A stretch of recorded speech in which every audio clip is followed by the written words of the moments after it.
El día de hoy quiero compartirles un poco sobre lo que viene siendo el contexto del videojuego. Y aunque los diseñadores no siempre pueden predecir el contexto exacto, considerarlo puede marcar una gran diferencia. Por ejemplo, los juegos de NES eran frecuentemente diseñados para sesiones de juego en casa, en un ambiente familiar, lo que influía en su duración, dificultad progresiva y posibilidad de juego cooperativo o por turnos, según las tecnologías ilimitantes de aquellos años. Ahorita contamos, por ejemplo, con dispositivos como el Nintendo Switch o el Steam Deck o ese tipo de PCs consolizadas donde ya pues el contexto del juego pues no importa tanto pues porque te lo puedes llevar de un lugar a otro y no nada más es para jugar como consola de sobremesa, sino que es híbrido, puede ser portátil o consola de sobremesa. También tenemos muchos juegos que se pueden jugar en las diferentes plataformas de videojuegos, ya sea Xbox, PlayStation, en Steam, en Nintendo.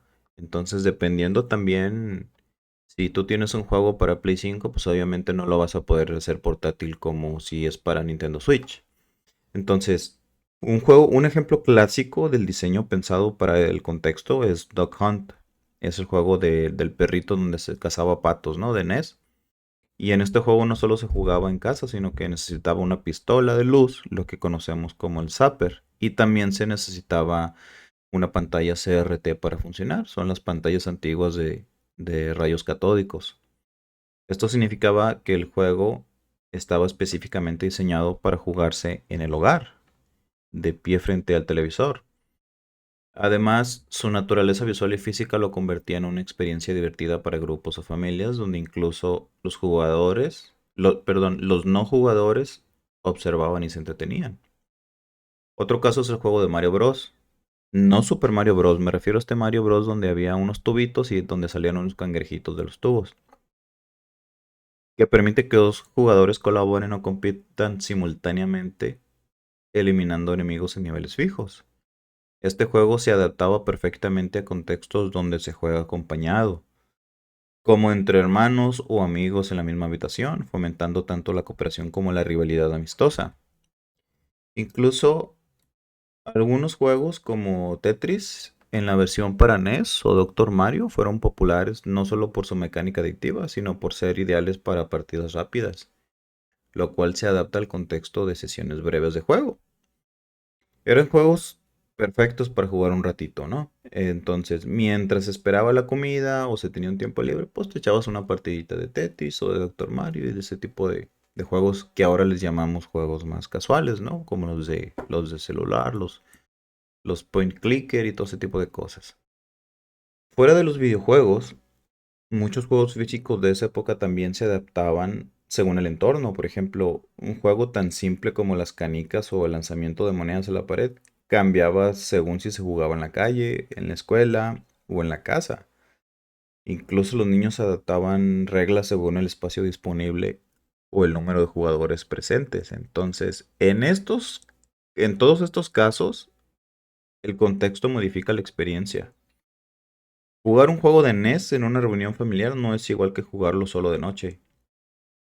O usar una pistola Zapper requiere de condiciones específicas. Competir con un amigo en la misma consola crea una interacción diferente a jugar contra la máquina. Jugar, y si estás acostumbrado a jugar con un amigo que están jugando dos jugadores, pero de repente estás jugando online entre 8 o 16 jugadores, es mucho, muy diferente, aunque el juego sea el mismo, la experiencia es muy diferente. Por eso es que es importante el contexto del juego, ¿no? Que yo en este caso creo que es el término es muy abstracto, yo lo llamaría como el contexto del gameplay, ¿no? Porque el gameplay es la experiencia del jugador y lo que nos importa es la experiencia del videojugador. Entonces, ¿qué aprendemos sobre el contexto del videojuego? Pues que el lugar físico, los jugadores presentes, si vas en línea o no, cuántos jugadores va a haber y el momento en el que se juega son los elementos claves para diseñar la experiencia. Es decir, no es la misma diseñar un videojuego que va a ser de un solo jugador a un videojuego que va a ser de múltiples jugadores, o de dos, o de cuatro. Y no es la misma tampoco diseñar un videojuego que va a ser un RPG, por ejemplo, supón tú un Dragon Warrior o un Tails, donde en las batallas sí vas a poder, por lo menos, tú vas a manejar toda la party, ¿no? Tú eres el líder de la party, pero en las pantallas, o en las batallas, perdón, sí vas a contemplar que otro amigo tuyo se conecte y que pueda manejar a otros jugadores, ¿no? Como en el caso del Tails, que no es multijugador competitivo, pero se pueden conectar varios amigos y ellos pueden ser los otros miembros de la party. Así ya no te encargas tú de ellos, sino que juegas también con tus compañeros, ¿no? Con varias personas en el lugar físico contigo. Y eso también te cambia mucho la experiencia. Entonces el contexto de ese videojuego, de ese gameplay, te cambia completamente. Y justamente ese cambio te va a hacer programar más o menos según lo que tú quieras. Algunos juegos se hacen pensando en sesiones breves, como el Tetris, juegos casuales. Otros en experiencias más prolongadas, como los Legend of Zelda, los RPGs. Y el contexto puede inspirar nuevas formas de jugar, o incluso variantes caseras de juegos existentes, como jugar Mario Bros. A ver quién termina más niveles sin perder una vida. Que en mi caso yo jugaba con un camarada cuando éramos niños y pues entre él y yo estaba difícil porque casi terminábamos el juego con una sola vida, ¿no? Entonces de repente jugábamos Mario 3 y lo jugábamos nivel por nivel, todos los mundos hasta que lo termináramos. Y era bien divertido, así me la pasaba, nos pasábamos las tardes muchas veces, entre muchos otros juegos. Un mismo juego puede tener distintas versiones o modos de juego adaptados al entorno. Cooperativos, competitivos, casual, de maratón, de carreras, etcétera, etcétera.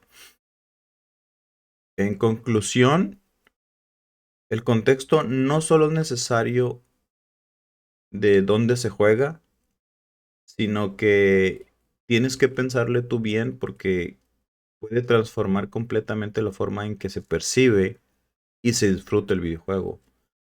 Diseñar teniendo en cuenta el contexto permite crear experiencias más adecuadas, divertidas y memorables para quienes lo juegan. Pero estoy queriendo profundizar en esto solamente para que lo tengas en cuenta. Si tú no llegas a profundizar en esto, pues igual no hay tanto problema, ¿no? Es decir, si tú vas a diseñar un juego de plataformas tipo Mario Bros. Y sabes que va a ser de un jugador, pues entonces está bien. Y hazlo y termínalo a los tiempos que tú ya tienes definidos o a los tiempos que tú puedes jugar. Ahora, pero ten en cuenta que el contexto del gameplay, ten en cuenta si en algún momento se va a ocupar un otro jugador o cooperativo para que vayas diseñando el juego de tal manera de que si en algún momento ocupas esos cambios, pues no, que no te sea tan difícil adaptarlo a esos cambios. Pues por eso es que es importante tenerlo contemplado, aunque no lo vayas a usar en futuro. Y si al final pues no utilizas o no haces un multijugador con tu juego, pues no pasa nada, ¿no?